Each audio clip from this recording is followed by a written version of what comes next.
That's okay. Yeah, so we'll be clear.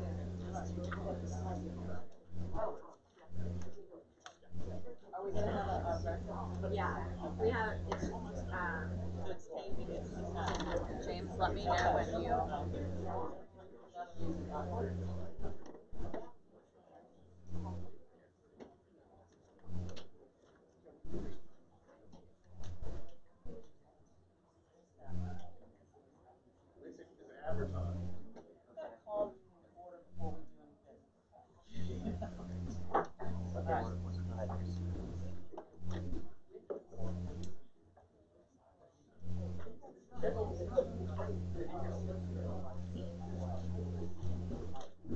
Good morning.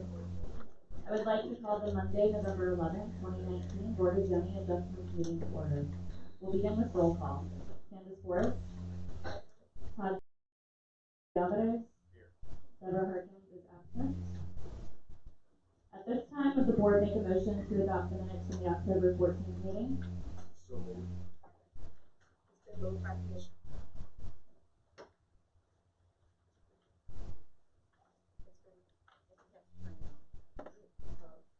It's been moved by Commissioner James, second by Commissioner Maloney, to adopt the minutes from our October meeting. All in favor, say aye.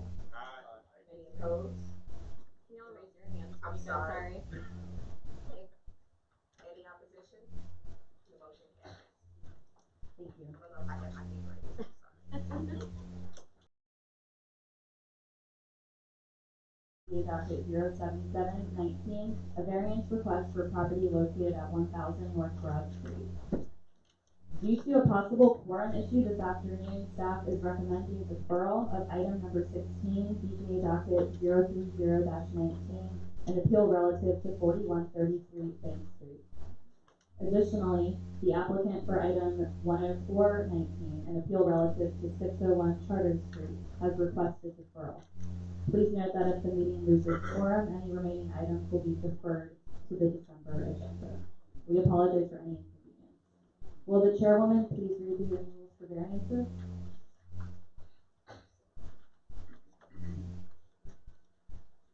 Rules and procedures for public hearings.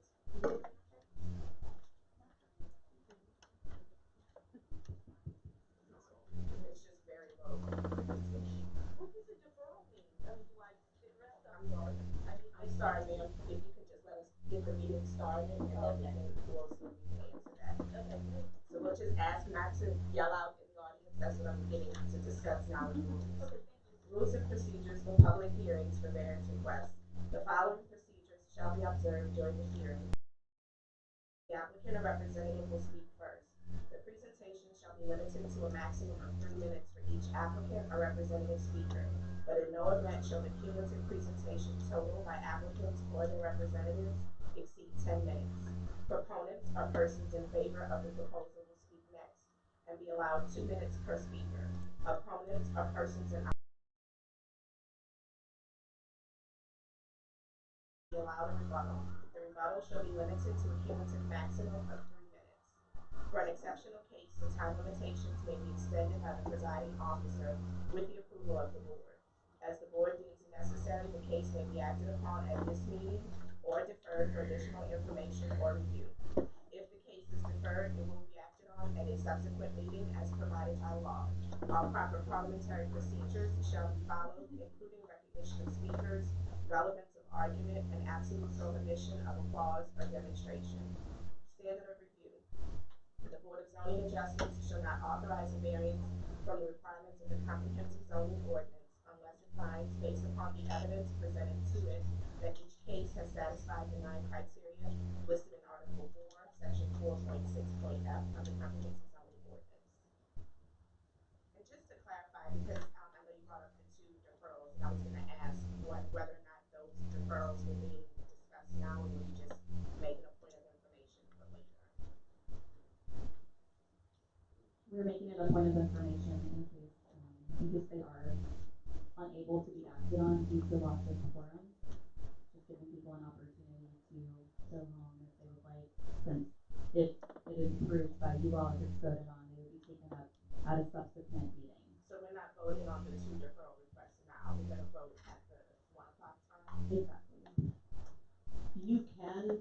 But on the deferrals now, you would just have to suspend your rules to be able to do it, because we've advertised that at a specific time. So we're anticipating that some folks are coming in at that time.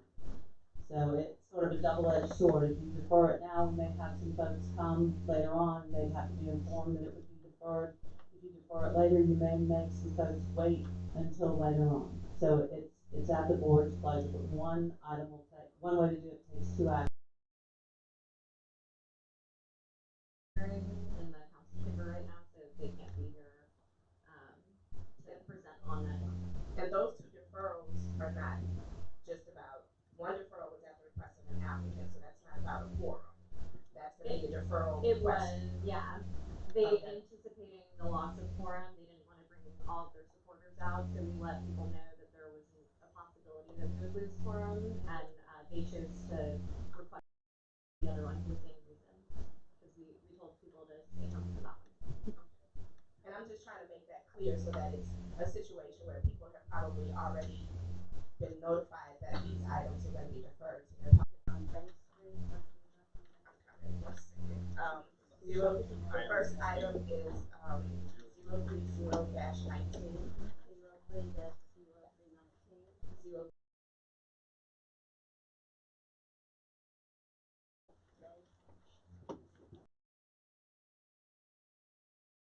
18 BCA docket, wait, I'm sorry. Item number. Item number.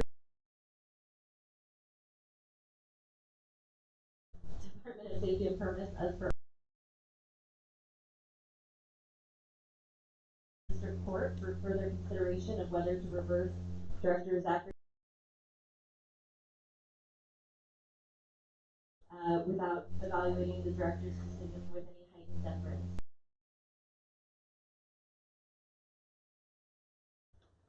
Is there, So let me go ahead and put up my.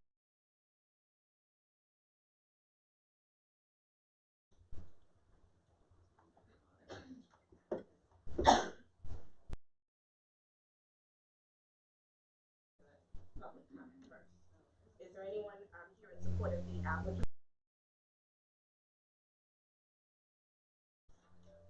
Just make sure that mic is. 1500. I represent the applicants or the appellants on to the Civil District Court. Civil District Court ruled in our favor and remanded this case back.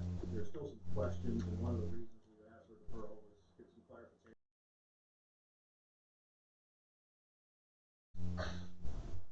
The appeal on that judgment is still points out, so we just think it's inappropriate at this time for the board to hear. Support for item number 16, docket 030-.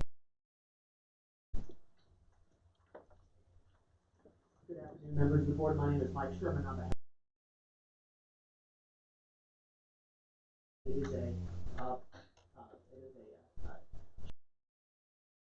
the board hearing it. I do have to protest something Mr. Smith said. It is absolutely, completely appropriate for the board to hear this matter today. It's been remanded to make, and the only reason it wouldn't move forward today is for a quorum, not for anything else. But I do want to say something else. We've made really good use of this time. We went back and listened to that transcript, Commissioner Malone. I want to thank you for some of the things you coffee with members of the community last Friday. We have a working group that's been set up by Council Member DeRusso, with Jesuit representatives and board members to talk about a variety of issues, parking, traffic, things not related to this particular appeal. But what's come out of this delay has been a really beautiful discussion. Needed to discuss other issues. That's happening right now, and I actually hope there'll be a compromise announced on some of those other issues pretty soon. But that's not ever going to take away so strongly that safety and permits acted thoughtfully, reasonably. They did their job interpreting the zoning ordinance, and they did their job correctly defining what a walkway is in city code. So we look forward to having that discussion with y'all next 1 o'clock not come, I'll be back, because I think we're not gonna get everyone, so I'll be back, but we, of course, aren't gonna post it, there's not a full. Thank you. Could you please give your address for the record, Mr. Sherman? 800 Brown Street, New Orleans, Louisiana, 70113. Thank you.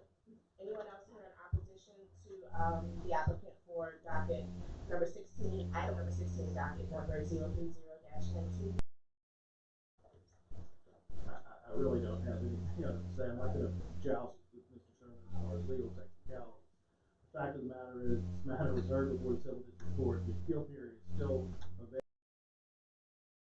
I'm not quite sure, why he's saying what he's saying, but anyway, by requesting deferral, and I appreciate your,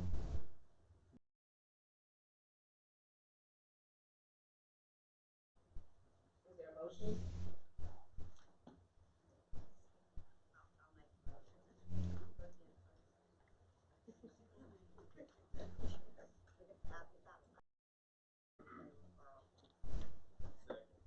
With regard to docket 030-19, it's been moved by Commissioner Malone, second by Commissioner Gonzalez. The motion carries.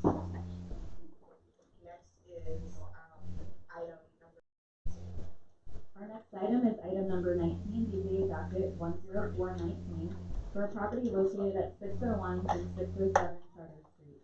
This is an appeal of the decision of the Director of the Department of Safety and Permits as per Article 4, Section 4.8 of the fast food restaurant. The applicant has requested deferral in light of the potential quorum loss. Is there anyone here in support of the applicant for item? Anyone here in opposition?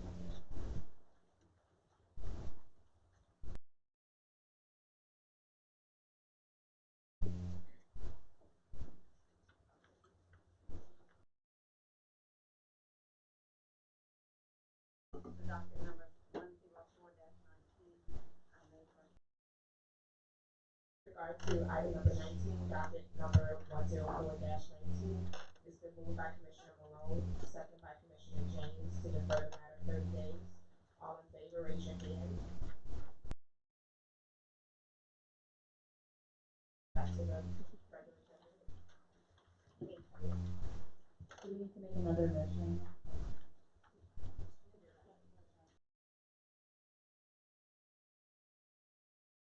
For variances. The next item is BZA. To the request for variances from provisions of Article 11, Section to permit an addition onto an existing single-family residence, resulting in insufficient corner side yard setback and insufficient rear yard setback, and a curb cut with a Article 11, Section 11.3A1, Table 11.2A, corner side yard setback, requires that the corner side yard setback measure 2 feet. The applicant is proposing a corner side yard of 0 feet and requesting a waiver of 2 feet. Article 11, Section 11.3A1, Table 11.2A, rear yard setback, requires a rear yard of 15 feet. The applicant is proposing 0 feet and requesting a waiver of 15 feet. Lastly, Article 22, Section 2211B, curb cuts, sets a maximum curb cut width of 12 feet for one-way circulation. The applicant is proposing a As of October 28th, neither the applicant nor the representative has submitted additional information for the staff to review. The applicant's legal counsel advised that they were working to schedule another meeting with the Director of Safety and Permits. Therefore, the staff recommendation remains unchanged. The staff believes that the requested variances of Article 11, Section 11.3A1, Table 11.2A, corner side yard setback and rear yard setback, fail to meet 8 of the 9 criteria of the standards for variances of Article 4, Section 46F of the Comprehensive Zoning Ordinance, in that there are no special circumstances peculiar to the land. Literal interpretation of the ordinance will alter the essential character of the locality. The property regulations will not result in a demonstrable hardship. The change is exclusively for the convenience and profit of the owner, and the variance will endanger the public safety. Therefore, the staff recommends denial of the requested variances of Article 11, Section 11.3A1, Table 11.2A, corner, side yard, and rear yard setback. 11B, curb cuts, fails to meet 4 of the 9 criteria of the standards for variances of Article 4,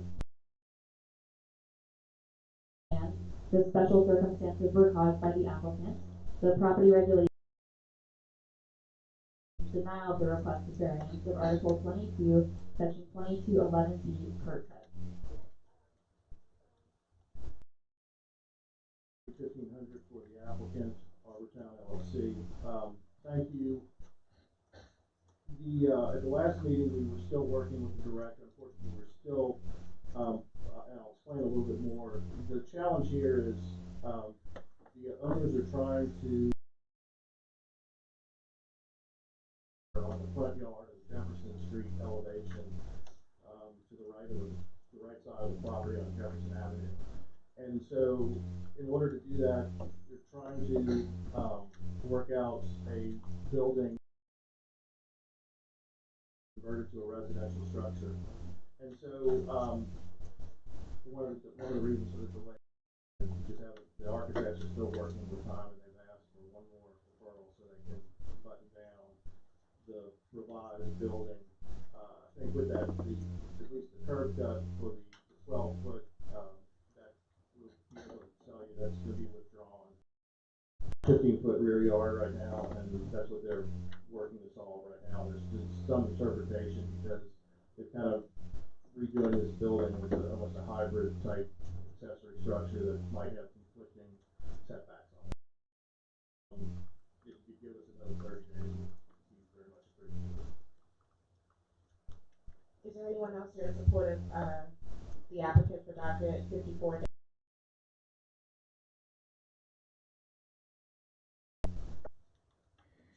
Any questions from the board?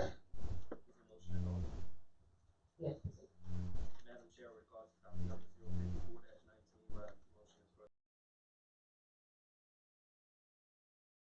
Moved by Commissioner James, second by Commissioner Diaz, to defer the matter 30 days at the request of the applicant. All in favor, raise your hand. Any opposition? The next item. Variances from the requirements of Article 24, Section 24.14.b.1, Table 24, 5 billboards, and with an insufficient setback from the front and rear property lines. Requires a minimum linear distance of 1,000 feet from the nearest billboard. There are 3 billboards located linearly along Closure Street, within 1,000 feet from the subject site. A static billboard is located at 2100 Closure Street, located at 2067 Closure Street on the opposite side of Closure Street, approximately 530 feet from the subject site, necessitating a waiver of 470 feet. 607 feet from the subject site, necessitating a waiver for 393 feet. There are also 2 billboards located within 1,008 feet from the subject site, necessitating a waiver for 642 feet, and one located at 717 Bertrand Street, 710 feet. The comprehensive zoning ordinance also requires that billboards are set back from all property lines, necessitating 2 waivers of 5 feet. At this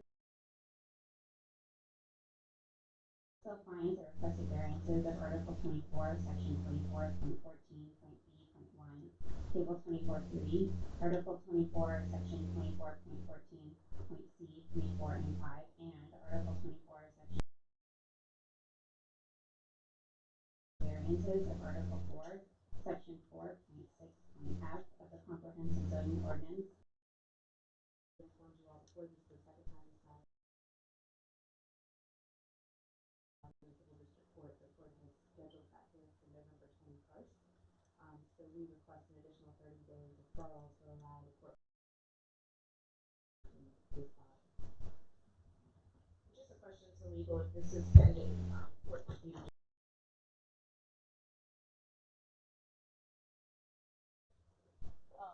Is there any public comment? We are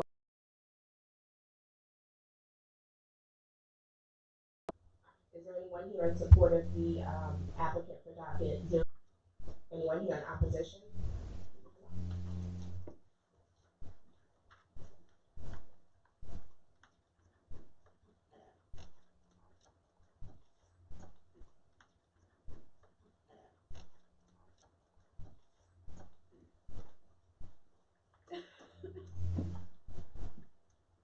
Good morning. My name is Calvin Lopez. I reside in East New Orleans, 7450 Mayo. I'm here representing myself. I support the staff recommendations of denial. As an involved participant in the recent city planning billboard study, and as a retired police officer, I have a perspective most do not consider. On this past Saturday, I walked the fronting street and found no reasons this should be allowed. I definitely do not believe the applications in the best interest of the city of New Orleans, existing regulations, nor in interest of the New Orleans public. I support the staff and request you deny this application, and I'm unable to return to the next meeting. Thank you. Anyone else here in opposition to docket 060-19? The applicant has an opportunity to rebut.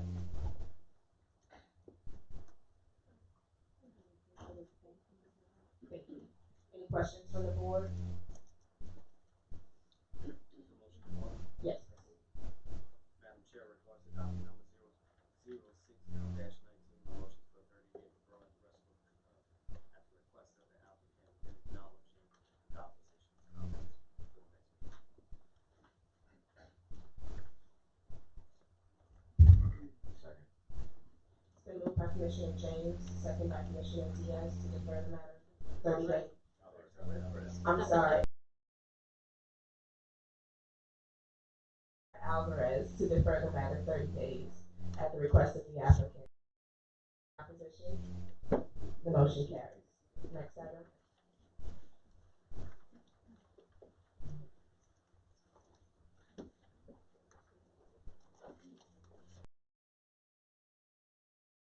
$64.19 for a property located at 2123 Forger Street. This Board of Zoning Adjustment meeting, the applicant requested a 30-day deferral. This request was granted by the board. The staff has not received additional information, and its opinion has not changed from the original recommendation of denial. This request is for variances from the provisions of Article 15, Section 6 of the dormitory with excessive building height, insufficient front yard setback, insufficient and off-site parking. Table 15-2 permits a 100-foot maximum building height, and the proposal is for a 118-foot building. Table 15-2 requires a 20-foot front yard, and the proposal would provide a 0-foot front yard. Table 15-2 requires a 10-foot corner side yard, and the proposal would provide a 0-foot corner side yard. Table 15-2 requires a 10-foot interior side yard, and the proposal would provide a 5-foot interior side yard. Table 15-2 requires a 10-foot rear yard, and the proposal would provide a 5-foot rear yard. Article 22, Section 22.8.b.1 requires all required off-street vehicle parking spaces for residential uses to be located on the same lot as the building or use area. The applicant proposes to provide the required parking spaces in the surface parking lot located directly across South Johnson Street. Based on this report, the staff believes that the requested variances of building height, front yard setback, corner side yard setback, rear yard setback, and interior side yard setback fail to meet criteria 1 through 7 of the standards. Additionally, the staff believes that the requested variance of on-site parking fails to meet criteria 1, 2, 3, 4, 6, and 7 of the standards. Therefore, the staff recommends denial of the requested variances. Is the applicant present? The document is 064-19. Is there anyone here in support of docket 064-19? Anyone here in opposition? And the applicant was made aware of the recommendation and I'm assuming maybe the change in location of the meeting? I think the applicant is pursuing other alternatives as well, and is trying to make some decisions and get some interpretations. Ms. Williams, do you want to speak?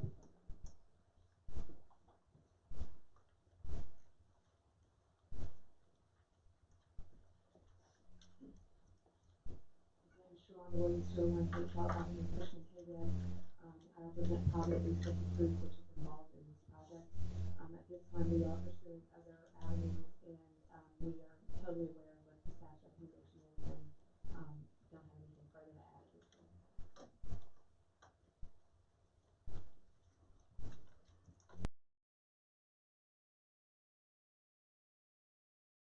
Asking about a deferral, okay. No, not a deferral. No deferral? Not a deferral. Okay. Oh, okay. Thank you. Any questions from the board? So, just as a point of clarity, Ms. Williams, sorry. Sharon, I was really gonna wait for you to sit down. Use the mic, please. Sorry.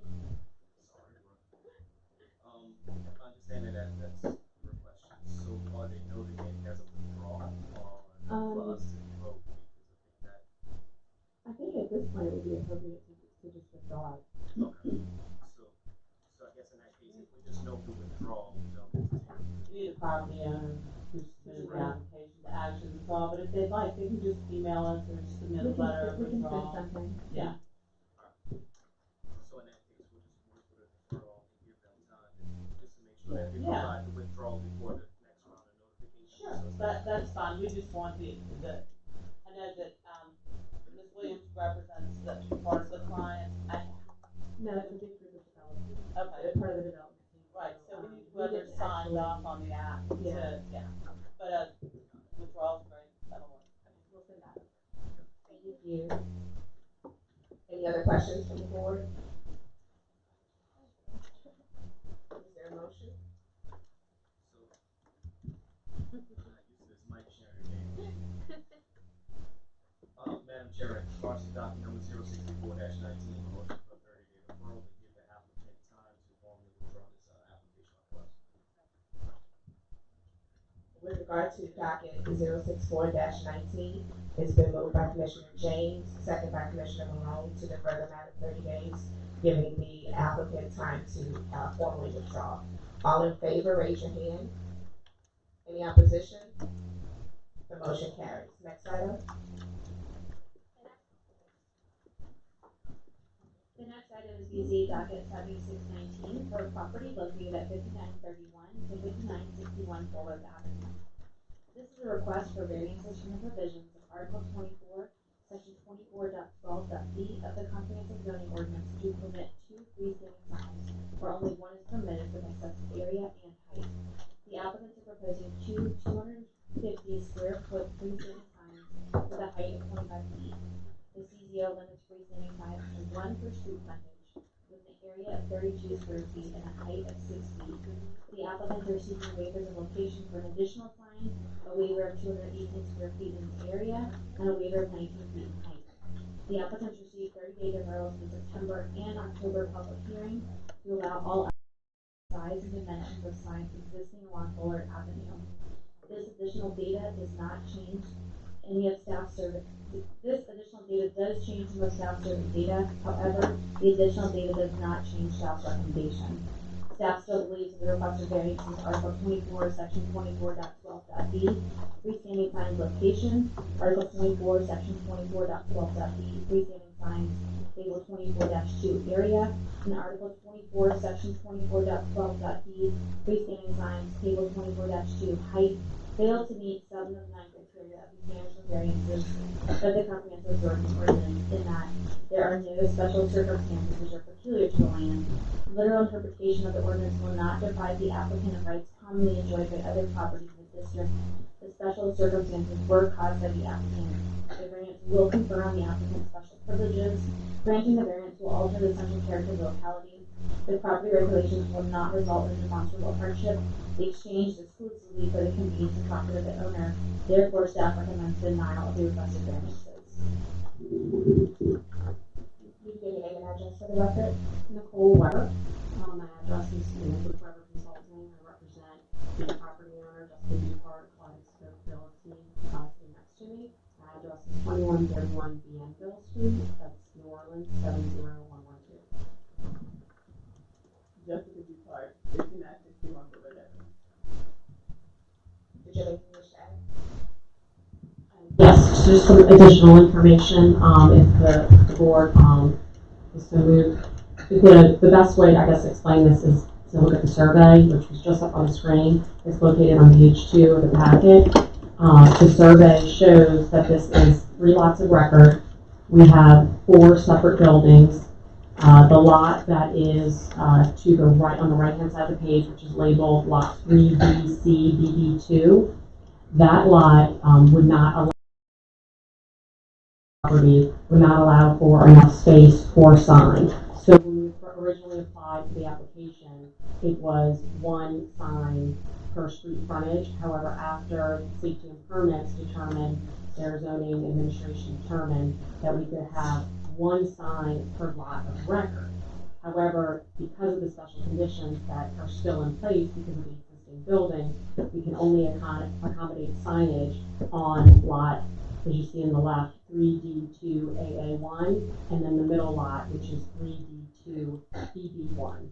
Because of these conditions, because of the lot all the way to the right, that BB2, we cannot have a sign on that lot. So that is why we're asking for 2 signs, 1 for each of the lots that can accommodate signs, and then according to section 24.7.g, the limitation of items of information, it considers multi-tenant commercial buildings and allows for more than 8 items of information for multi-tenant commercial buildings.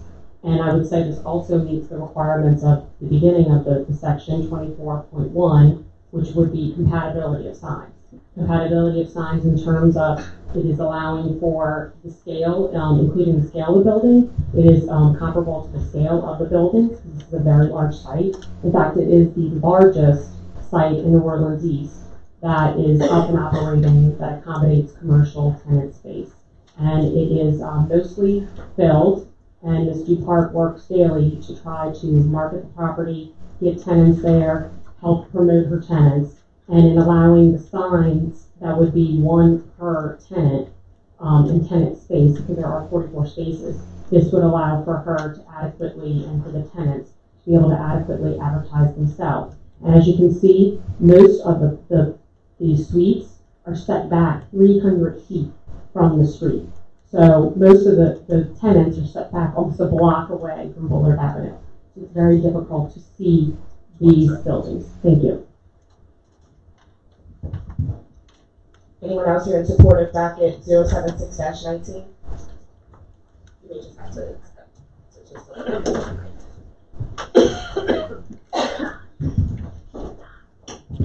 Ron Lazel, 2131 Bienville Street, also with Weber Consulting. We went through the whole NPP process, and when we held our NPP meeting, there was absolutely no dissension from it. In fact, the attendees said that they're very supportive. We definitely want more businesses, and if this sign helps bring them in, we are in support. This will allow for a better sight from Bullard since the buildings are set back. And also, I commend the owner if this helps its business. Let's give it to her. And that is at every single neighborhood organization provided by CPC, every neighborhood organization, there was no opposition presented. This is a very unique situation with such a large plaza, with such a large building, and so many of those units being set back. And we also met with Enoch one time. We went to their meeting, and at the meeting, those present, the public and those on the board, were in support of this. In fact, we received an email that said there is no opposition to the Miracle Plaza's requested variances because it would be good for the promotion of the applicant's business and should not be intrusive to the community. We appreciate working with you in the full disclosure of your presentations to the community. So we did a full presentation to Enonoc, and Enonoc also understands the importance of this variance request for New Orleans East. Thank you. Thank you. Anyone else here in support of docket 76-19? Anyone here in opposition? I had asked. Anyone else here in support of docket 76-19? Did they want to speak or did they? You can come up to the mic.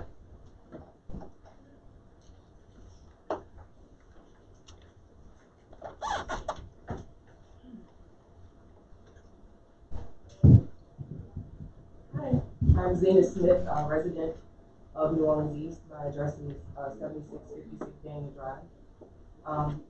I've been living in New Orleans East for maybe about 15 years now, literally after Katrina, and I'm very pleased with what Ms. Dupont has done with that area.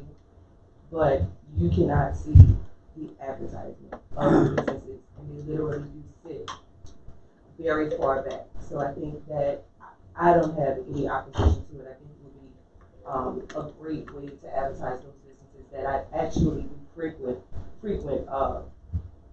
very often. So I support her in her quest to have her sign. Thank you. Anyone else here?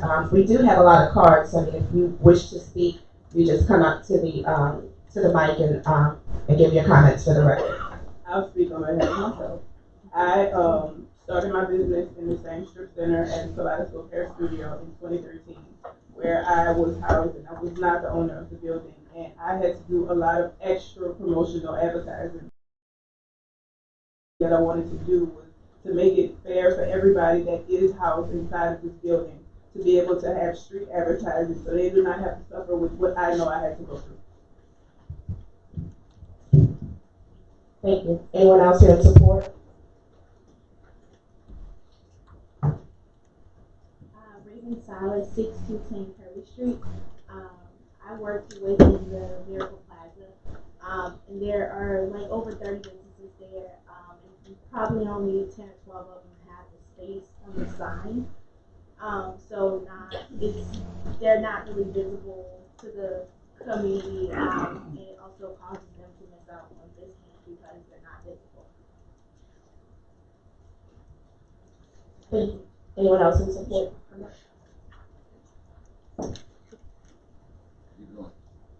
Irvin Jordan, 83 McCall Street. I'm a business owner in Miracle Plaza. I've been there for 2 Make years. sure you talk into it. I've been there for 2 years. My business is slow, and constantly I get customers telling me, you know, I was there. I'm not visible, we need this sign. Thank you. Anyone else here in support?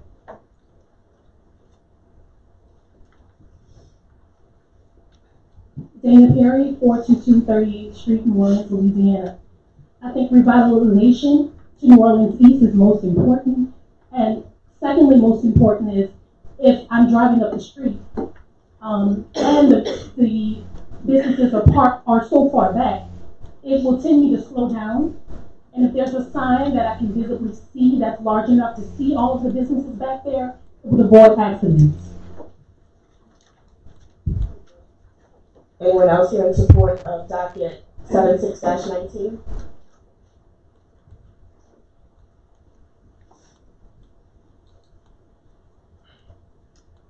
Tim Bodier, 5701 South Claiborne, New Orleans, Louisiana. I just want to voice my support for this. A couple of things to really highlight and note again. This is the largest strip center in New Orleans East. It's actually one of the few that are still active. The other thing is that the existing signs in the east, there are several that are similar in size and shape as this. So I feel like this is not wavering. The other concern is that again, the setback, 300 feet, it is difficult to see from the strip, from the Bullard Avenue, so adding these signs would promote the businesses. And I think we all want to see business in the east continue to grow and build. We also feel the existing regulations place undue hardship on both businesses and the owner. I feel like Mississippi part is trying to promote the East. I feel like it's a good thing to help New Orleans East continue to grow. Is currently we feel some undue regulations on the East that make business as a whole difficult, to see further growth. So I just want to voice our support of this. Anyone else here in support? If I may, I have 20 seconds left. There was one point that I wanted to point out that I think is important. So the size of the nameplate that we're asking for is approximately a little over 3 feet, about 3 feet 10 inches by 1.5 feet. So we're not asking for extremely large nameplates to represent each of the tenants.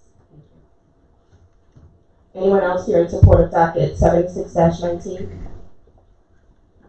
Good morning, Neira Hayden, 619 Jackson Street. I am an employee in the Miracle Plaza, and I'm in support of this docket.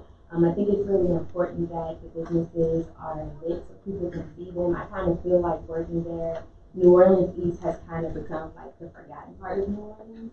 So I think that it's important to bring light and visibility to all of the businesses that are there so that we can continue to create wealth within the area and for the community.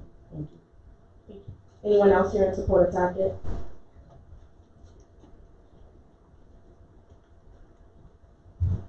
Hi, my name is Steve Claybert. I'm architect in New Orleans East, and I think it's very important that we very much in support of the signs. I think it's very important that the owner has the rights to have visibility, and I'm very familiar with the project, and I think it is best for the project. Could you give your address for the record, please? 7040 Cove Drive, New Orleans East. Thank you. Anyone else here in support of docket 76-19? How you doing? Matt Lancy, 5701 South Claiborne Avenue, New Orleans, Louisiana 70124. I work operations at this two part, which operations does involve property. And I have spoke with many of the tenants about not having correct signage with visibility and the low visibility of the lighting for the signs and property. And I've fully supported this and this signage. Thank you. Thank you. Anyone else here in support of docket 76-19? Anyone here in opposition?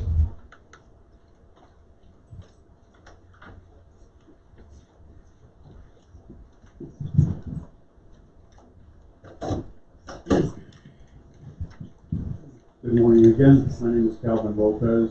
I reside in East New Orleans, 7450 Mayo. I'm here representing myself. I intended today to only reemphasize what I said at the last meeting when this was deferred, that I support the staff and there's no reason that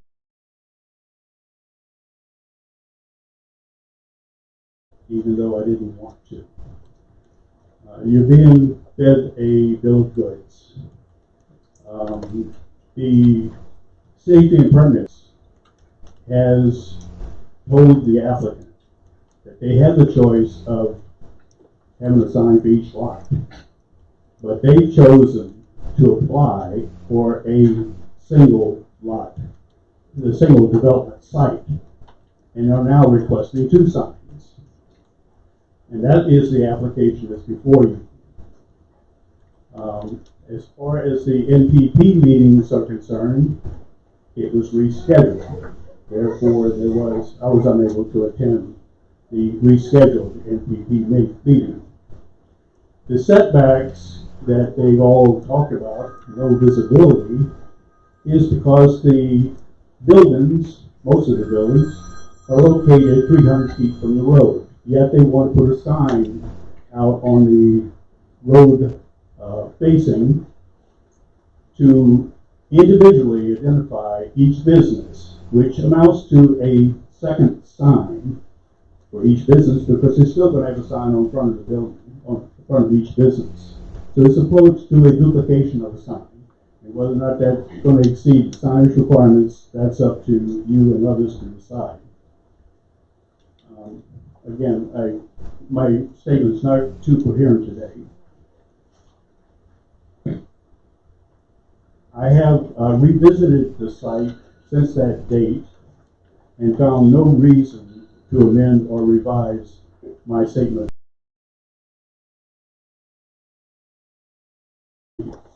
Anyone else here in opposition to docket 76-19? The applicant has an opportunity to rebut.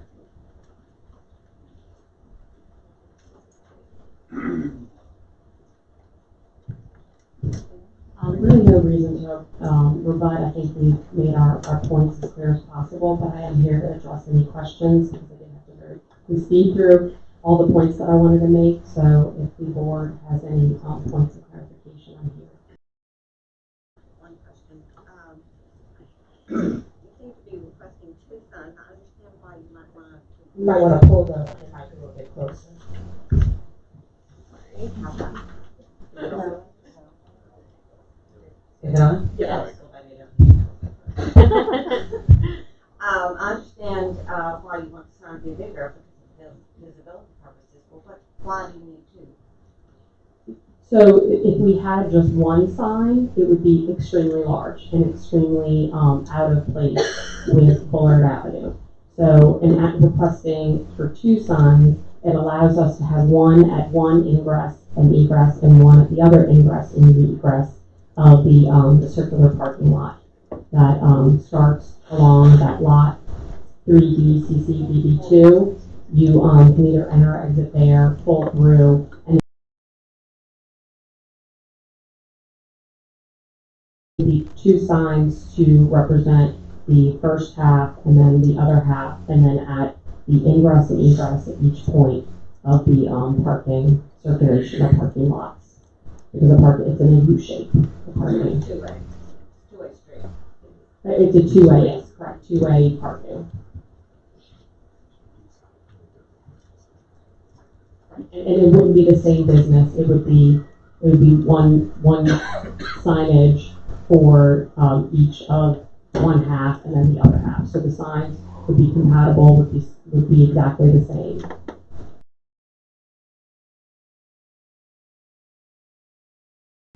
Single-sided, right?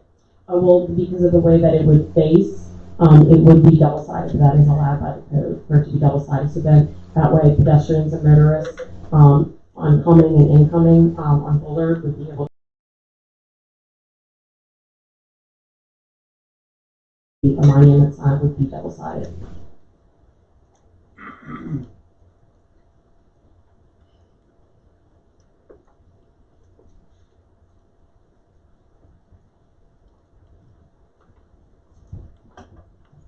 Question of staff. Understanding the configuration of the lots and looking at the existing survey, is the front parcel, that's the area that's grayed out on the survey. If anybody could provide some light to, is that a part of the development? I understand that when this was developed at some point in time, it was developed in a different configuration.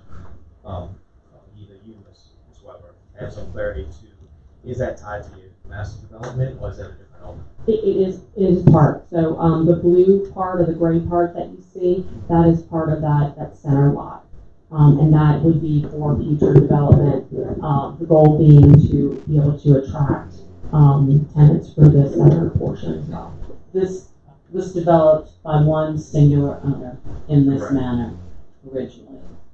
It has been purchased by another owner who now has to live with the circumstances of the original development. It was intentionally developed in this manner under the urban corridor standards so that this property.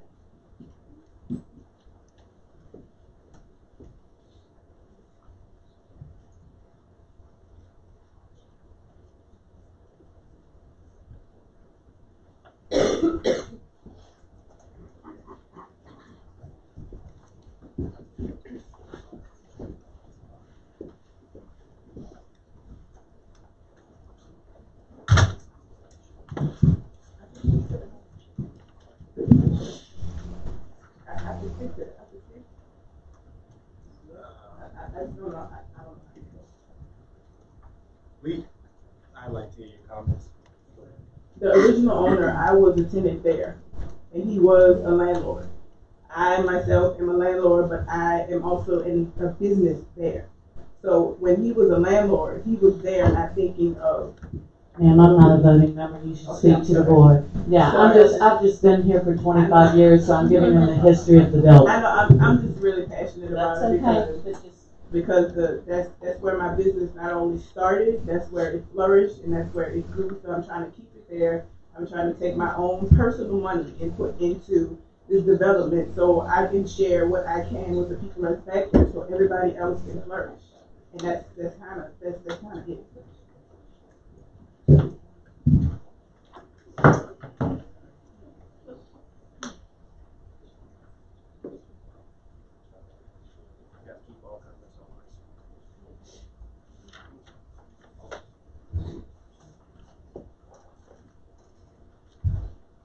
Madam Chair, for motions in order, Any other questions? Proceed. in regards to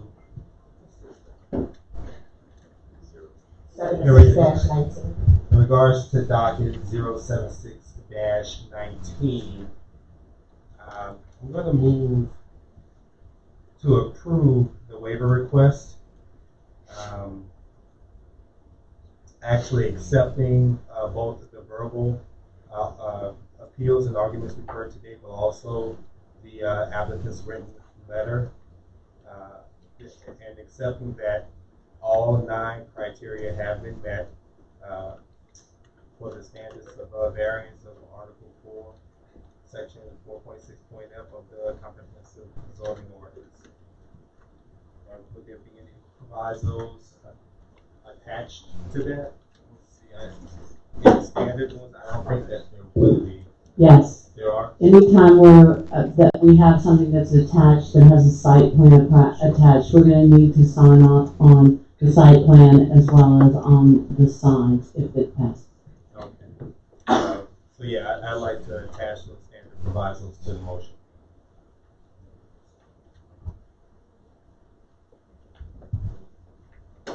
Albers will second that.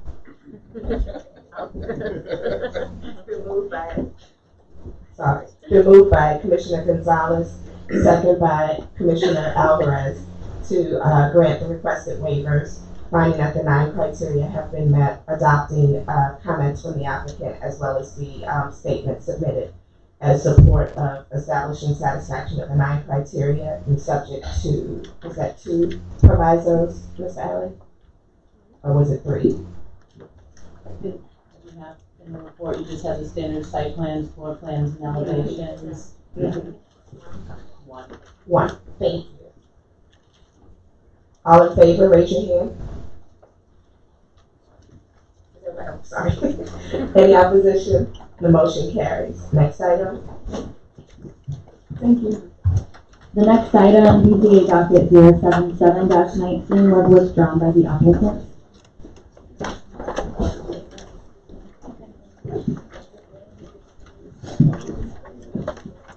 Item after that, BZA docket 8119 for property 2, section 2211B and article 22, section Hang on 1 second, it's just hard to hear while everybody's Thank you. Sorry, I just didn't want you to have to. Yeah. This request is for the variances from the provisions of Article 22, Section 2211B, and Article 22, Section 2211D of the CZO to permit the construction of 2-family residence with 2 curb cuts, where only 1 curb cut is permitted, and a parking pad with insufficient setback from the side property line. The applicant is proposing to construct a 2,102 square foot, 1-story 2-family residence and 2 parking strips. The applicant is proposing to provide 2 sets of parking strips in the side yard. They would be set back 1 foot from the side property lines, while 3 feet are required. Therefore, the applicant is requesting a waiver for this requirement for both sides of the property.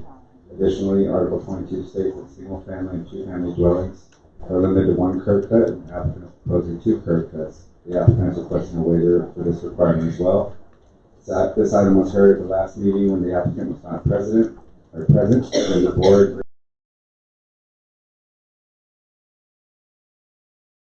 fails to meet standards 1 through 9 of the standards for variance per Article 4, Section 4.6F of the CZO. Therefore, staff recommends denial the requested variance. Is the applicant present for docket 81-19? Is there anyone here in support of docket 81-19? Anyone here in opposition? And the applicant was notified again. I talked to her on the phone today. I'm not sure if she's planning on coming. It didn't seem like she was. It seemed like she was. Did not. Did not. Okay. Any questions for the board? Is there a motion?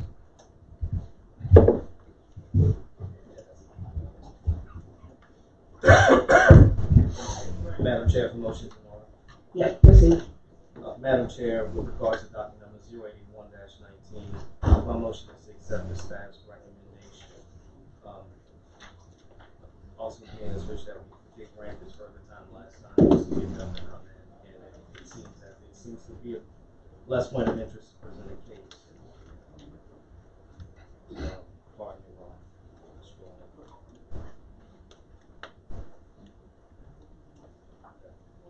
So, with regards to Article 22, Section 2211B, and Article 22, Section 2211B of the Comprehensive Ordinance to permit the construction of 2 family residences with 2 curb cuts, where only 1 curb cut is permitted. Move for denial based on the denial criteria not been met. With regard to docket 81-19, it's been moved by Commissioner James, second by Commissioner Malone, to follow staff's recommendation, finding that denial criteria have not been met, and deny the requested waivers for Article 22, Section 22.11, point B for curb cuts, and Article 22, Section 22.11, point D for parking pad design. All in favor, raise your hand. Any opposition? The motion carries. Next item. We'll now begin with the new business for variances.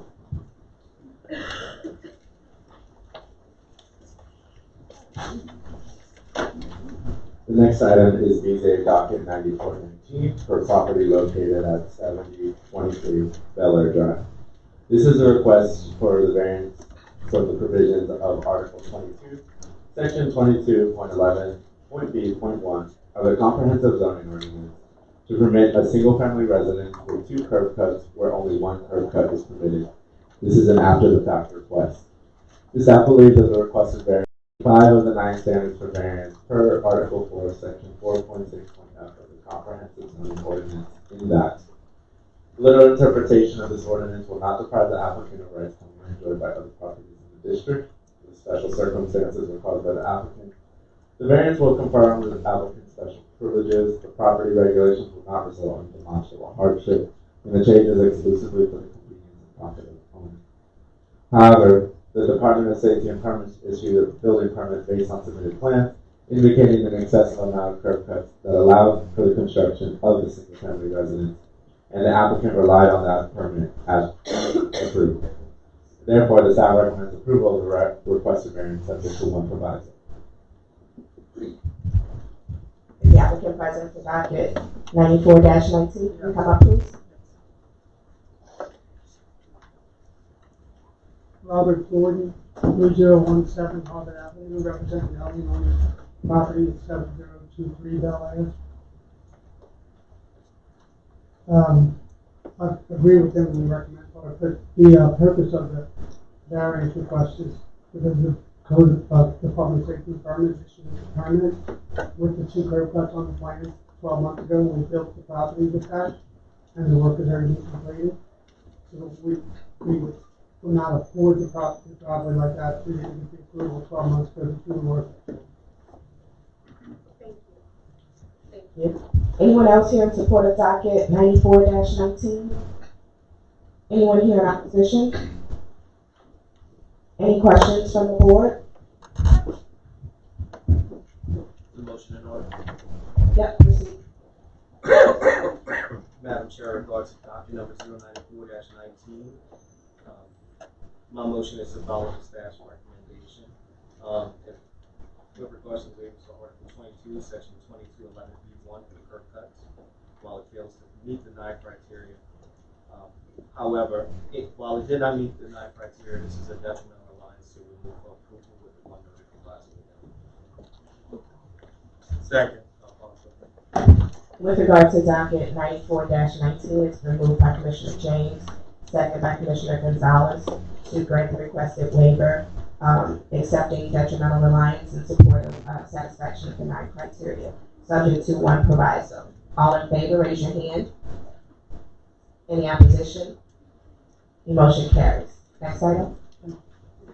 ECA adopted comprehensive zoning ordinance to permit a single-family dwelling to be constructed with insufficient rear yard and roof-mounted mechanical equipment located close to the 6 feet general building walls in HURD2 zoning.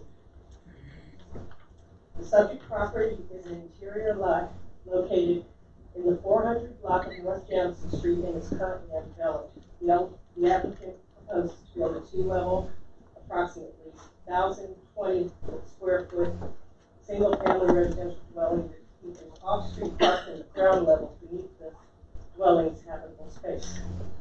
The subject property is only 28.5 feet deep. Thus, the staff believes that the requested variance for the rear setback meets all 9 criteria of the standards for variances of Article 4, Section 4, 6F.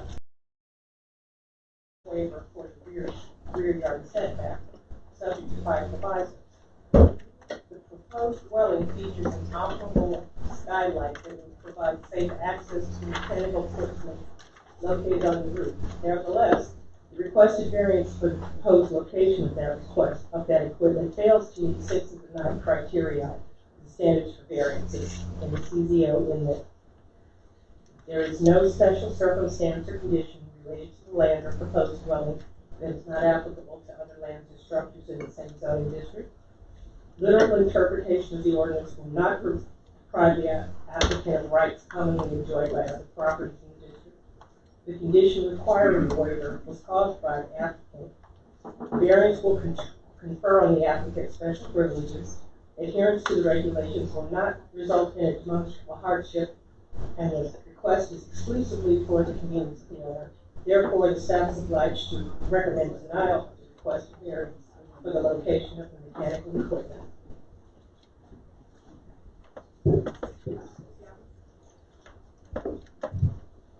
Is the applicant present for docket 95-19?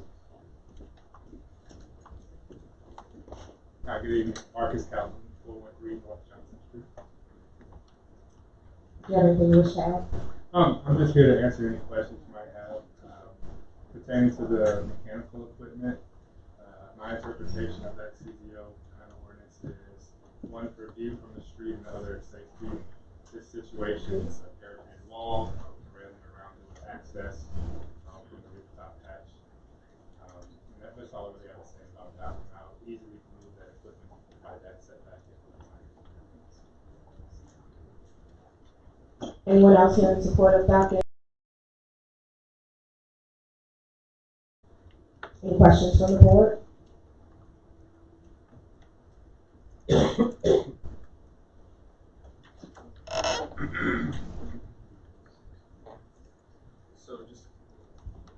So just to clarify, you can bring this within compliance.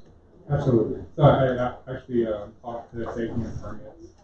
Their concern is not a code issue. They're saying it's more a CZO issue.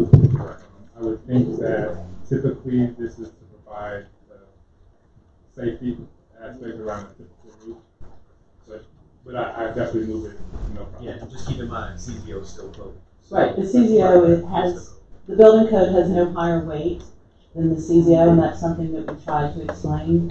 And the fact that you can move it means you don't meet the 9 criteria. No, absolutely. So would you like to withdraw that request?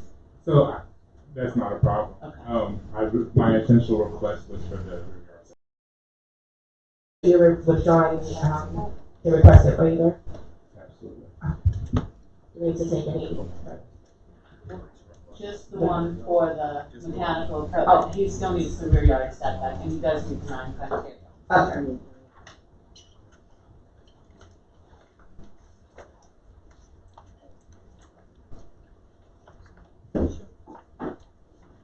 Madam Chair, the motion is in order. Are there any other questions from the board? Proceed. Madam Chair, in reference to docket BCA 095-19.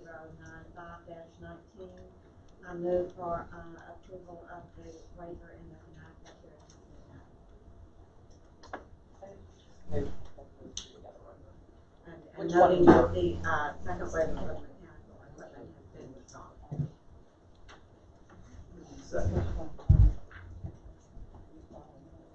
I'm just confused because the agenda only had the one requested waiver on the agenda. I noticed that as well, but the waivers were identified in the staff report and they were needed. We just need to make sure that we can communicate a little better on our No side. problem. Were there any waivers, any provisos? I'm sorry, I didn't hear. It would just be the standard provisos that she's got attached to the report that go with the rear yard setback. I would have a motion to attach the unnoted provisos.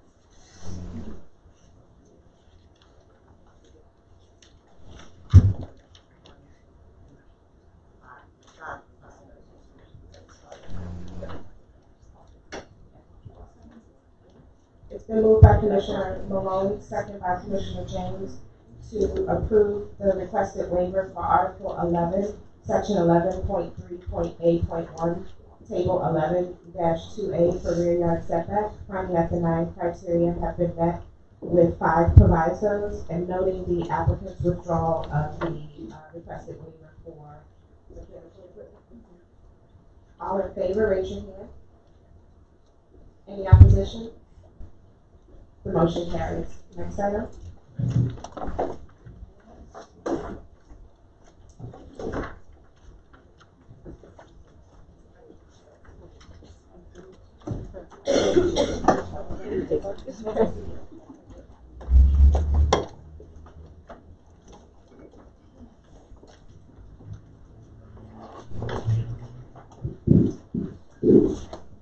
So just to note that the next 2 items are both in conjunction with subdivision docket 8119. This item is docket BZA docket 9619 for a property located at 405 New Orleans Salmon Highway. This is a request for variances from the provisions of Article 13, Section 13.3.8.1, Table 13.2, in conjunction with subdivision docket 8119, to permit the creation of a lot with insufficient minimum lot area, insufficient minimum lot width, insufficient minimum permeable open space, excessive front yard paving, insufficient side yard setback, and insufficient minimum required aggregate of side yards. The required minimum lot area is 4,800 square feet, and the applicant is requesting a waiver of 2,976 square feet. The required minimum lot width is 40 feet, and the applicant is requesting a waiver of 20 feet. The required minimum permeable open space is 40%, and the applicant is requesting a waiver of 4%. The required maximum paving in the front yard is 40%, and the applicant is requesting a waiver of 37%. The required minimum interior side yard is 4 feet, and the applicant is requesting a waiver of 10 inches. The required minimum required aggregate of side yards is 4 feet, and the applicant is requesting a waiver of 10 inches. The staff believes the requested variances of minimum lot area, minimum permeable open space, excessive front yard paving, side yard setback, and minimum required aggregate of side yards meets 9 of the 9 criteria of the standards of variances. Therefore, the staff recommends approval of the requested variances.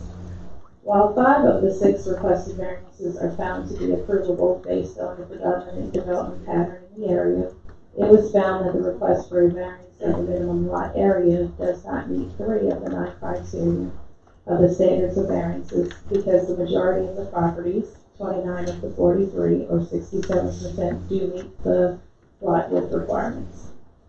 Based on this report, the staff believes that the requested variance of minimum lot width fails to meet criteria 2, 4, and 6. Therefore, the staff recommends denial of the requested variance of the minimum lot area. Is the applicant present for docket 96-92?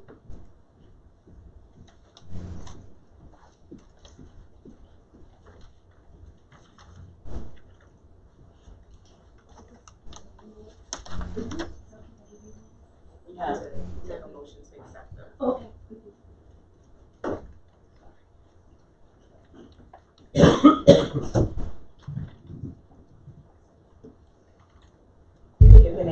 just for the record. Okay, Angel Facility 103. It's actually in the his alley. I'm here representing the owner.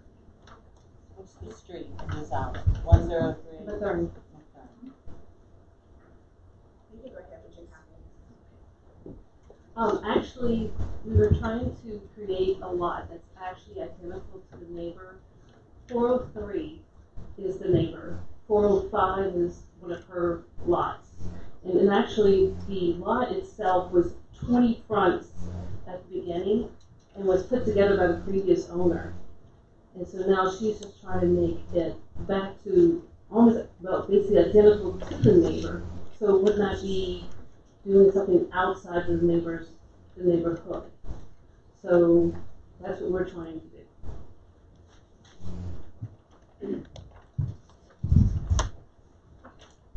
Anyone else here in support of docket 96-19? Anyone here in opposition? Any questions from the board?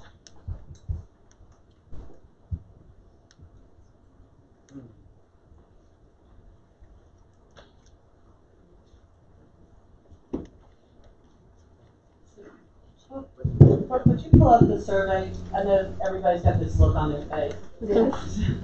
So, or you can even stop it anyway. Thank you. See the way that looks? So what you've got here is you've got 82A1 as being one half of what we used to call under the old CZO a party wall double. Yeah. So that and that piece that says not apart, right? Those things were actually built together as one double, because Lakeview was zoned at that point in time when they were built to allow two-family dwellings, but they allowed to put one unit on each lot. And so everybody owned their little 20-foot piece of it. So it started off that 82-A1 and not apart were sort of a development together. Then 82-A1 bought the extra lot next door and incorporated it in, and now they want to take it back out. Kind of how that goes. As its half of the party wall doubles, and where you see the slab that used to have right there, that goes to being a lot of its own. So it's a little weird. Yeah. So within the staff report, towards the tail end of the staff report where it talks about the denial, it's saying that it fails to meet the three denial criteria. No traditionally. Literal interpretation of the ordinance will not deprive the applicant of rights commonly enjoyed by other properties in the district. The variance will confer on the applicant special privileges, and the property regulations will not result in demonstrable hardship. And the reason for that is that 67% of the properties in the area do meet the lot width requirement. So this isn't taking necessary, because I know that there's the general rules that staff follows when it's deriving these reports. So when we're getting into percentage of what is compliant versus non-compliant, it falls to the detriment of the applicant in terms of what would be acceptable. It's on the shorter side of, but if you look at the development, I don't know if we can go back to the Sanborn that shows the larger area. Right. So this is that little, there you go. That's the perfect one, That's because what this shows at least along Oldham, and I know that the majority of those are party wall doubles. Right. The challenge that Haley ran into is the other sites that are developed for single-family homes are actually larger. Right. So that's kind of why we end up with something that looks a little strange. So this isn't outside of the traditional development pattern, just of that primary block phase. I know that on the other side of Oldham, and it's a little different, so that would right. offset the numbers. And you'll see these where you get these skinny squares, which have points out. But again, when you get the singles, they tend to, unless they're part of that party wall level, they tend to be on larger lots of record. Okay. So, and even in keeping with the CCO, if we look at how townhome regulations are spelled out, they talk about how that is all out, and those lots are actually allowed to be smaller. But I know that this is different. Right, because a townhome is going to be 3 lots. You changed from 2-family, which allowed these party wall doubles, to single family. And in doing that, the lot sizes for the single family was increased a little as well, because this side of Lakeview has the 20-foot lots, the other side has a lot of 25-foot lots as well. So they've been through a zoning change that got them out of being allowed to have two families, so they're strictly left with the regulations for a single-family home now. They're not viewed as part of a party wall double anymore. They're just stand on their own as that single-family home. The lot size requirements under the new zoning for single-family homes are larger. Madam Chair, the motion to vote. I don't know if we have all the comments. Actually, like 70% of the neighborhood is not compliant to most of the things that are listed for the open space, the front yard, the side yard, and so only 40% is compliant to the frontage. Correct? Is that what I'm understanding? So there were 6 variance requests, and the predominant development pattern supports that 5 of them should be granted, but 1 of them being the lot is not supported by the predominant development pattern. Yeah. Correct. So, but I think you've got some more. I asked for all of them. Oh, you got them all? Okay. We were at the board questions. so actually, if a motion is in order, I just want to make sure, because that was more my confusion, was which 3 weren't met. Don't have to memorize. Well, okay, I'll say it again. Alright, so if you let's just touch the first one that's not met, and I'd like to, because what I'd like to do is at least present a motion that's in support of the request, but what I want to make sure I'm articulating is the 3 that are not met. So if you could just touch the first one. Number 2, which is little interpretation of the ordinance, will not deprive the applicant of rights commonly enjoyed by other properties. Okay. So with regards to criteria 2, with a little interpretation of provisos, while I understand that the overall percentage is not met in terms of what staff would recommend for approval, this is more inconsistent with the development pattern along the primary block to address the request of this waiver. What's your second one? The variance will confer on the applicant special privileges. So the special privileges component, while I understand once again the intent of what that criteria states, once again we're dealing with the condition of what is the predominant development pattern of this primary right of way, because once again it's not just within the district. We have to look at the locale. So with that component, I think that criteria is met. What's the third? The property regulations will not result in a demonstrable hardship. With regards to demonstrable hardship, once again, you want to look at what is the traditional development pattern along that block face, and so with that, putting that into perspective, that allows for us to maintain a rhythm that is in keeping with the development area. So, based on those 3 comments, what I want to do is, I'd like to present a motion that approves the request of all the variances as variance and waivers as requested, but modifying the staff's report to acknowledge those 3 criteria with the responses that are provided that help to provide that clarification for approval. And I believe this is with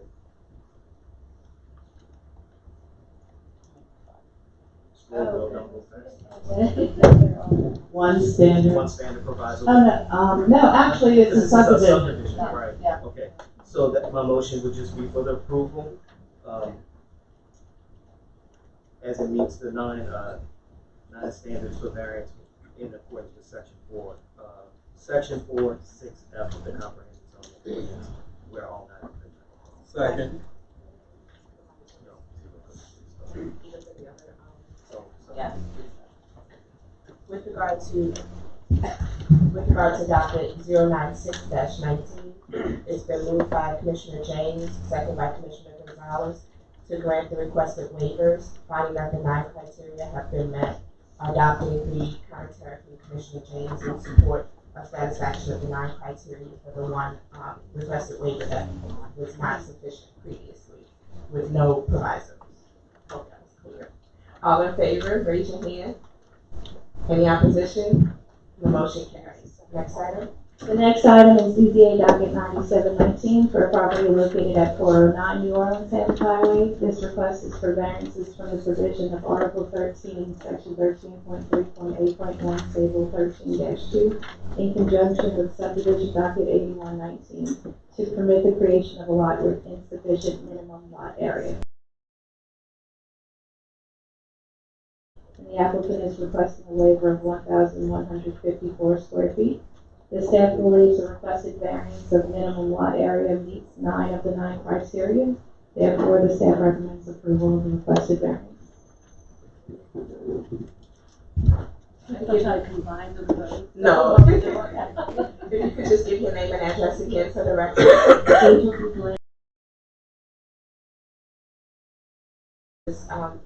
Request. Basically, they, it seemed like they had a majority of approval for the minimum, because it does meet the 40 minimum length, and it will not cause any disruption to the neighborhood.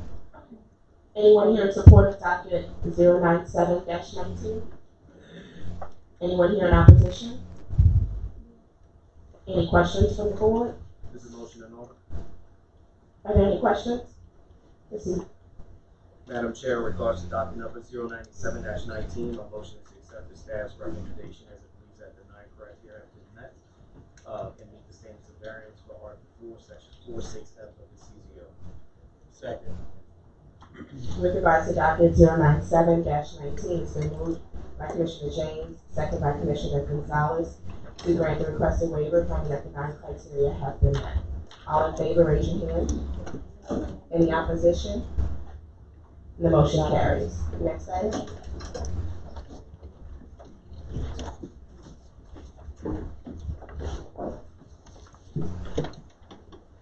The next item is BZA docket 9819 for a property located at 301 11-2A. To permit the construction of a single-family residence with insufficient rear yard setback. Whereas the BZO requires 12.84 feet, the applicant is proposing 9.8 feet, therefore necessitating a waiver of 3.0 feet. Staff finds that the request meets the 9 criteria and therefore recommends approval of BZA docket for 9819 subject to street provisos. If you could give me your address for the record. Good morning. Jason Napoli, 6323 Perry Street. Alexis Butler, 6323 Perry Street. And did you have anything that you wish to add? Obviously, we endorse the findings of the staff. We just want to be here in case y'all have any questions. Is there anyone else here in support of docket 098-19?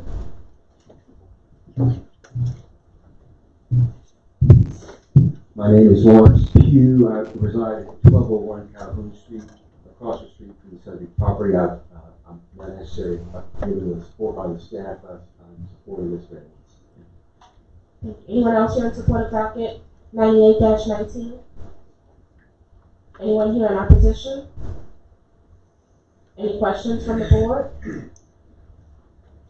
Is there a motion? And we're not trying to build up suspense, sorry about that.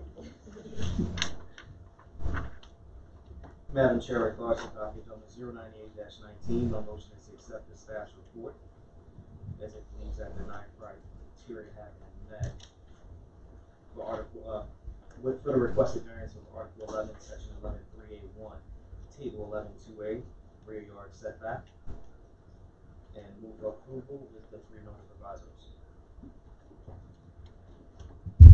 I'll second. With regard to docket 098-19, it's been moved by Commissioner James, second by Commissioner Diaz, to grant the requested waiver of Article 11, Section 11.3.8.1, Table 11.2A, the rear yard setback, finding that the 9 criteria have been met, subject to 3 provisos. All in favor, raise your hand. Any opposition? The motion carries. Next item. Next item is BZA docket 9919. This request is for a variance from the provisions of Article 9, Section 9.3A, Table 9-2, in conjunction with subdivision docket 2119, to permit the creation of a lot with insufficient open space ratio. Staff recommends deferral of BZA docket 9919, the proposed re-subdivision will require a waiver of the open space requirement for proposed lots F1 and F2. The applicant has requested a variance of the open space requirement for only the proposed lot F1. The staff recommends deferral of BZA 9919 in order to allow time for the applicant to submit a variance request application for proposed lot F2 as well, so that the two requests can be heard at the same BZA hearing. Therefore, staff recommends deferral 9919. The applicant present, please give your name and address for the record. Margaret Glass, 201 St. Charles Avenue, Suite 3201, 70170. I'm here on behalf of the property owners and the applicants, and they are agreeable to a deferral. And we're seeking a deferral not to the next meeting, but until the January meeting, so that the second application I can was be going to ask accepted. if it would need to be 60 days. Is there anyone here in support of docket 99-19? Anyone here in opposition? Any questions from the board? Is there a motion? Madam Chair, with regards to docket number 099-19, I'm going to move a 60-day deferral to the January agenda. Second. With regard to docket 99-19, it's been moved by Commissioner James, second by Commissioner Gonzalez to defer the matter 60 days at the request of the applicant. All in favor, raise your hand. Any opposition? Motion carries. Next item.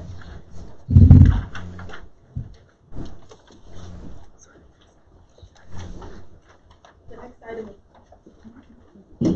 next item is BZA docket 100-19 for a property located at 3520 Gentry Boulevard. This is requested for variances of Article 11, Section 11.3A1, Table 11-2A, maximum impervious surface in the front yard. Article 11, Section 11.3A1, Table 11-2A, minimum permeable open space, and Article 11, Section 11.3B3A, parking restriction front yard. This request is for a after-the-fact parking pad located in the front yard. Article 11, Section 11.3A1, Table 11.2A permits 40% of maximum impervious surface in the front yard. The applicant is providing 74% and is requesting a waiver of 34%. Article 11, Section 11.3A1, Table 11.2A requires a minimum of 30% of permeable open space. The applicant is providing 28.9% and is requesting a waiver of 1.1%. Article 11, Section 11.3B3A prohibits front yard parking, and the applicant is requesting a waiver to permit front yard parking. The staff believes that the requested variance has failed to meet 7 of the 9 criteria of the standards of variance of Article 4, Section 46F of the Comprehensive Zoning Ordinance, and that there are no special circumstances which are peculiar to the land. Literal interpretation of the ordinance will not deprive the applicant of rights commonly enjoyed by other properties, confer on the applicant special privileges. Granting the variances will alter the essential character of the locality. The property regulations will not result in a demonstrable hardship, and the change is exclusively for the convenience and profit of the owner. Therefore, the staff recommends denial of requested variance. Is the applicant present for docket 100-19?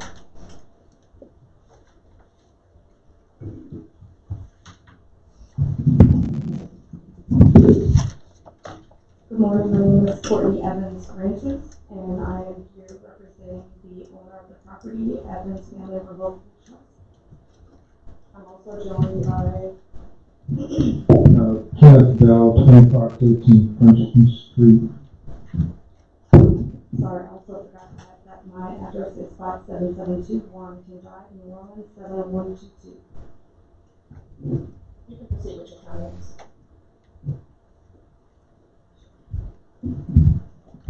First of all, thank you for accepting our request and reviewing our application. However, it's our position that a person's home should be their convenience. They purchase this property, maintained it with respect to all the historic urban neighborhood ambiances, whatever. but it's inconvenient for us. 35 houses, okay, that parking area we created after the fact, unfortunately, but it's there now. It represents about 0.05% of the total housing in that area. 35 houses. It's like a little blip on the scale. I mean, it's not going to destroy that neighborhood in any way. Yes, granted, it's going to be convenient for us, but that's why we bought the house. To make it convenient for us. This is why we have cell phones, so it's convenient for you. But the other thing is, if it's possible to make it smaller, we would certainly do that if that's more acceptable. The other possibility is there are some concrete forms that actually have space in them for the grass to go through. I mean, we're amenable to making a change, but we still have to maintain the truth of the matter that when you buy a house, it's for your convenience, and for your family's convenience. We maintain it with respect to all of those properties there, and it's really negligible that one property is less than 0.5% of all those properties surveyed, and it's not going to destroy the neighborhood. Please give us due consideration with respect to that. I would also like to add that we did hold the NPP meeting and invite any properties within 300 feet of that property to come and voice their opinions. 3 people showed up. There's only one person that was in opposition to this new parking pad structure. We have not received notification from anybody else that were expressing opposition to it. The reason why it was constructed was because this is a 3-family residence with a single driveway. So basically, for anyone to access either the side of the house or either back, and someone is parked currently on the driveway, that person would either have to back out onto the street to let someone else in, or go onto the neighbor's driveway, which is what we were trying to avoid. It's a 3-family residence at the time that it was built. Most people didn't have cars, or if they did, it might have just been one car. Nowadays, most families have, a minimum of 2 vehicles per family. So that is the reason why the owner constructed the parking pad. Unfortunately, they did do it.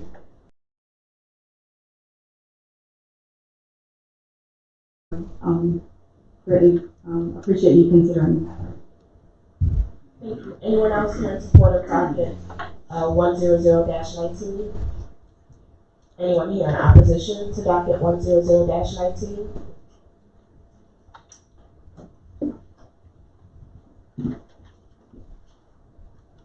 We just need to step aside and let them come to the mic.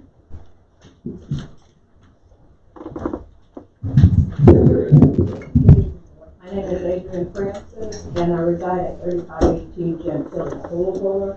And we have been a resident at that address for over 33 years now, at least 33 years now. We have not had a problem with recent residents parking. There is ample parking in the back. And I think if the board allows this pad to be constructed and approved, it's going to set a bad precedence for Gentilly Boulevard, because Gentilly Boulevard is known for, I think it is a historical site, because I think it's recently been approved as a historical site. And if this pad is approved, it's going to set a bad precedence for anybody in the neighborhood to start constructing a pad that large.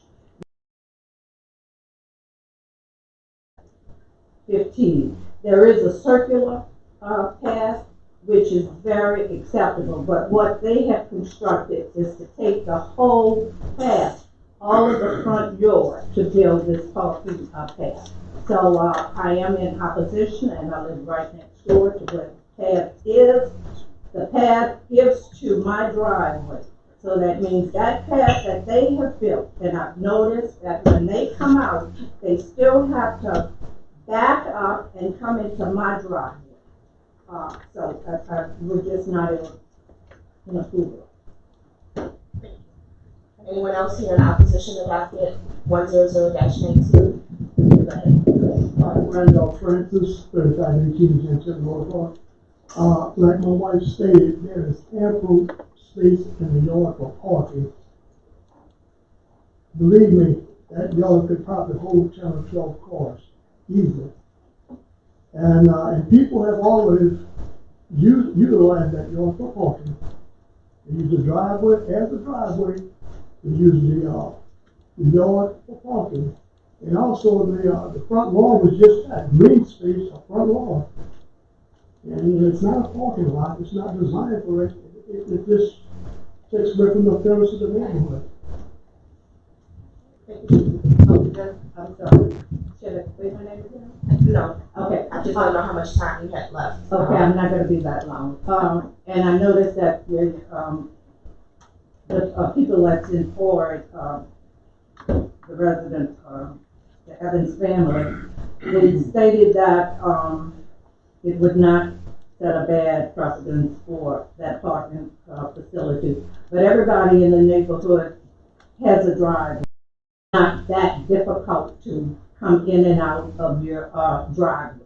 Of course, you have to back up, yes, but everybody does that. So everybody in the neighborhood is talking in the back. Thank you. Anyone else here in opposition to docket 100-19? The applicant has an opportunity to rebut.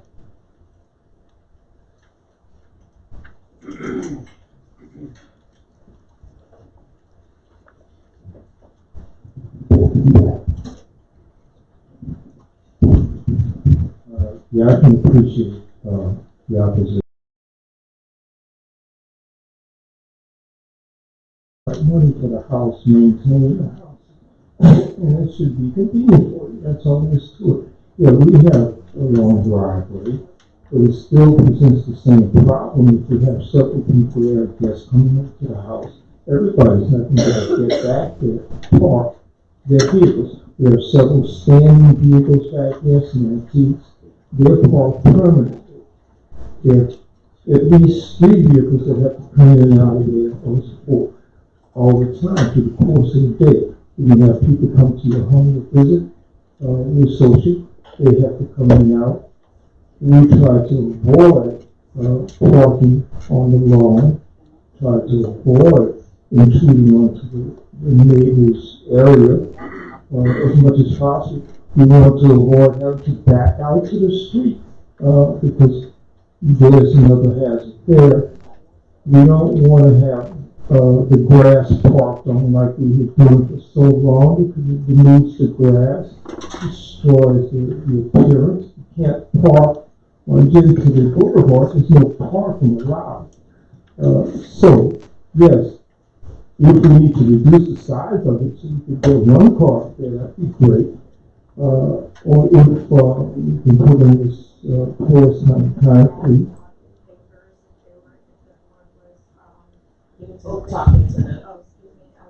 Also, he said if the board was open to the grass block chambers, which the partner a suggestion that he wanted to add.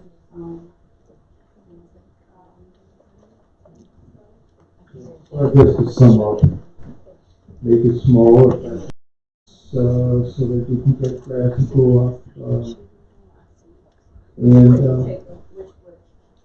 Which would take away from the aesthetics as much as the existing structure. Thank you. Questions from the board? I did have a question of staff. I just want to make sure that I'm understanding because I know that there's some existing parking and paving. So, in looking at the photos, the portion that's in question is the paving that's in the front part of the home only.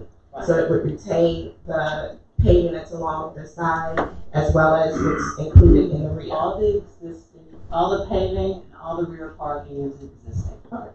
And so I just wanted to be clear. So this won't take away the No, they It's can the parking retain that's already. all of their existing driveway by right, as well as all their existing parking spaces. They just can't squeeze this first one, this Into the new front. one into the front without variance. And just to kind of address, because I know the applicant made several references to the property and conveniences at the that the owner should have, and I just want to clarify that as a board, we still are responsible for ensuring that any development still meets not just the general development rules that exist for buildings, but for our purposes, the 9 criteria when you are requesting a variance. And in the comments that both of you have made, a lot of what was mentioned spoke to the very things that cause you not to meet the 9 criteria. There's not a hardship that's established. Everything is speaking to a convenience as opposed to there being a hardship. And the reason why I asked the question, but there's existing parking that already exists on the property. So you still have that. It doesn't take that away. So again, it goes back to, we have to honor the 9 criteria. We have to make any decisions based upon the 9 criteria, one of which is a demonstrable hardship. Another is that the request is not purely for the convenience of the property owner. And based on the comments that you've given, you haven't demonstrated a hardship, and you stated that the request is for the convenience of the property owner.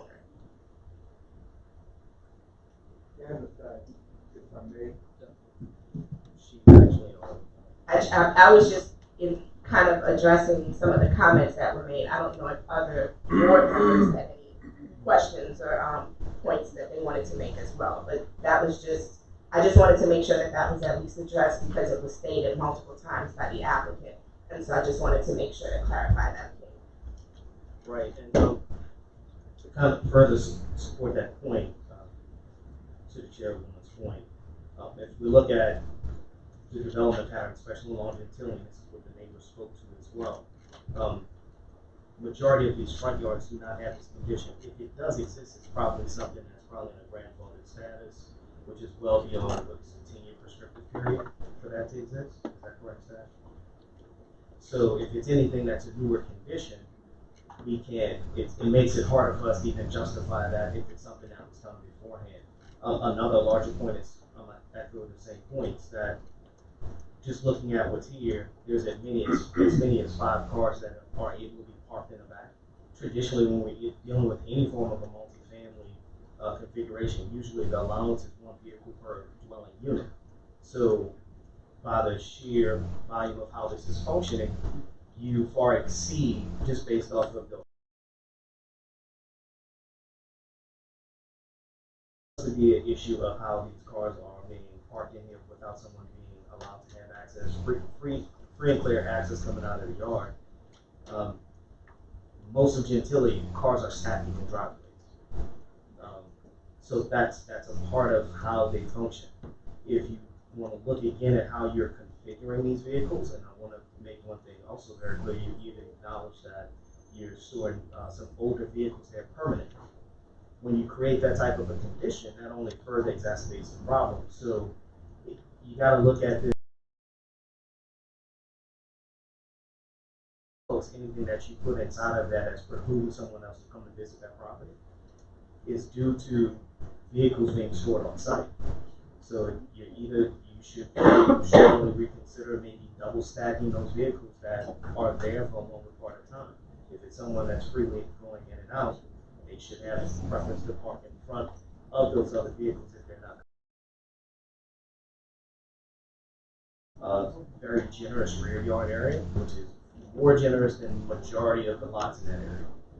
Really start to consider that. And another part that's very important is also stormwater management components. So when we're dealing with increasing the non-permeable area in the front yards, we're actually starting to contribute more to the detriment of what's happening within the area of flooding. It's about flooding with soak events. I know your block doesn't really flood as much because you have the benefit of being on the old bridge, but we still have to be cognizant of how that can still have a point of impact to the people that are a little bit further down the region fields behind where you are. So there's a lot of different elements here that come into play that really push against what you are trying to ask for. Vice Chair, if I could add, those parking spaces are intended for the use of the tenants for the coming and going of their vehicle, not for the permanent storage of whether they're classic cars or not.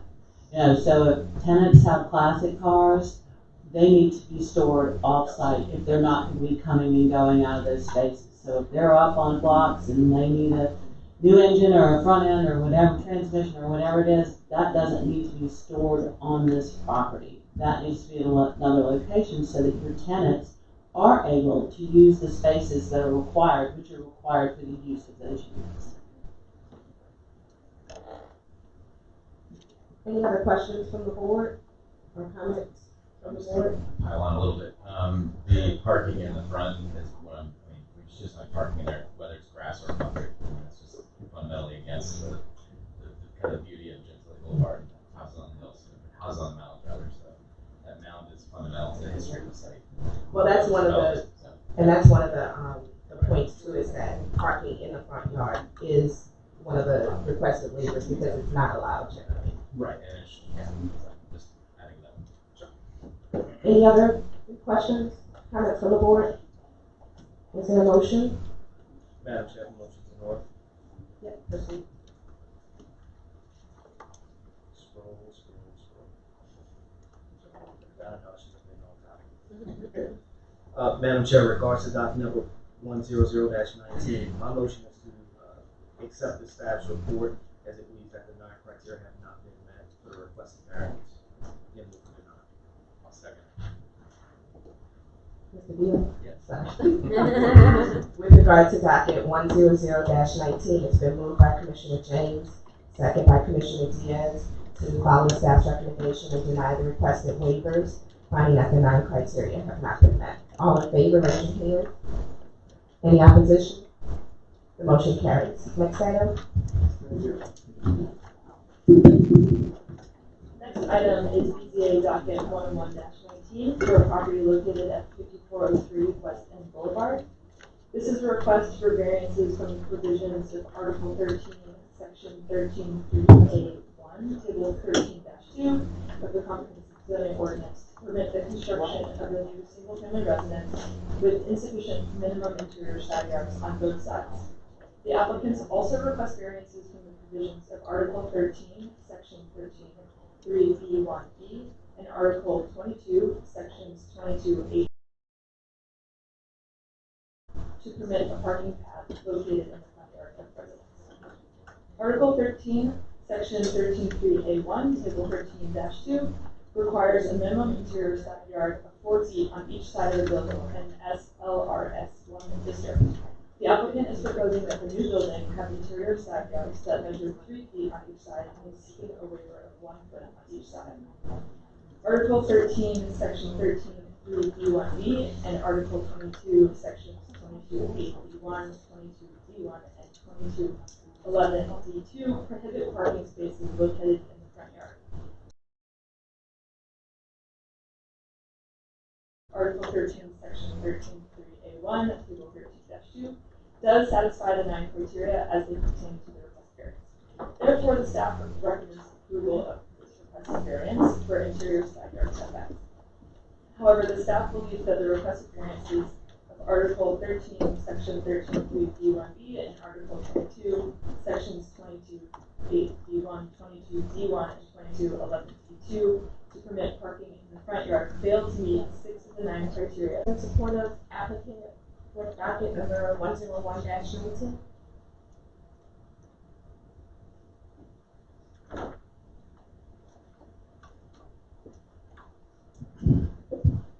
My name is William Jones Sr., and I reside at 5405 West End Boulevard, New Orleans, Louisiana.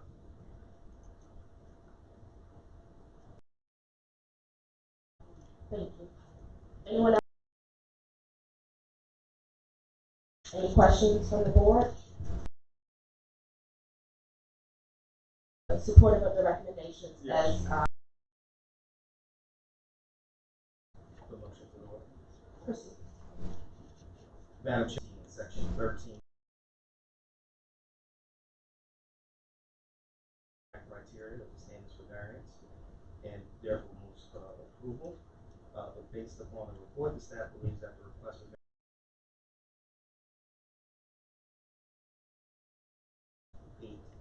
was one permitted vehicle parking locations, front yard. Article 22, section 2211B1, parking pad design location. Article 22, section 2211B2, parking pad design location, and Article 22, section 22.8B1, permitted vehicle parking locations fail to meet 6 of the 9 criteria. In move of denial of that request.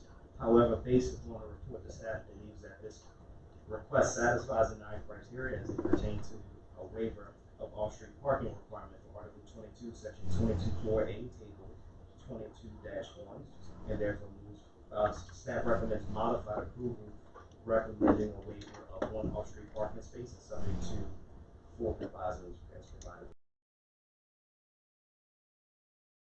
To grant the requested waivers for Article 13, Section 13.3.8.1, Table 13.2, criteria side yard setback, and to deny the requested waivers for Article 13, Section 13.3.8.1B, parking area location, Article 22, Section 22.8.B.1, for permitted vehicle parking locations in front yard, Article 22, Section 22.11.D.1, and 2211.D.2 for parking pad design locations, finding that the 9 criteria have not been met for those requested waivers, and for a modified approval of Article 22, Section 22.4.8, Table 22.1, for a waiver of 1 R-Street parking space, finding that the 9 criteria have been met and subject to 4 provisos. All in favor, raise your hand. Any opposition?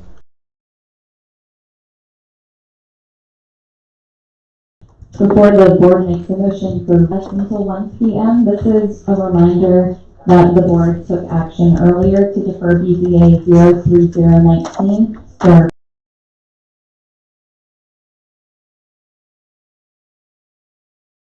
and again, this is another reminder that if this meeting loses quorum prior to the end, any items that have not been acted on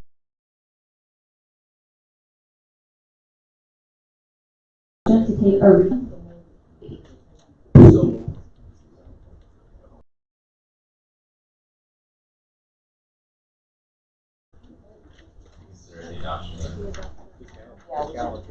Yeah, let's go ahead. So we need to. So do we need to rescind the motion for recess, or because we started that? I just want to make sure procedurally. Withdraw that motion. For recess. I had moved for the recess. It was moved, but it had been seconded. Right, so I'm going to withdraw my motion for recess and go ahead and do it.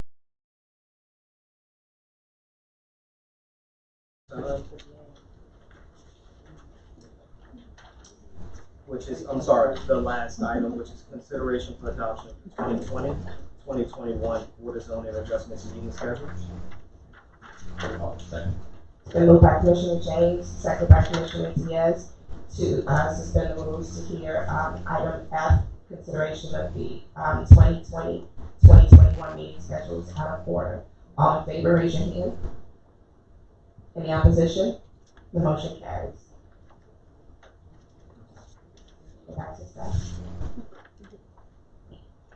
Thank you. At this time, would the board consider a motion to adopt the 2020 and 2021 Board of Zoning Adjustments meeting schedules?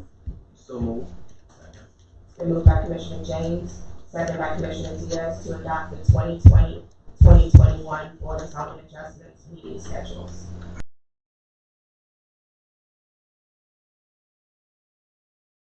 Recess. So moved.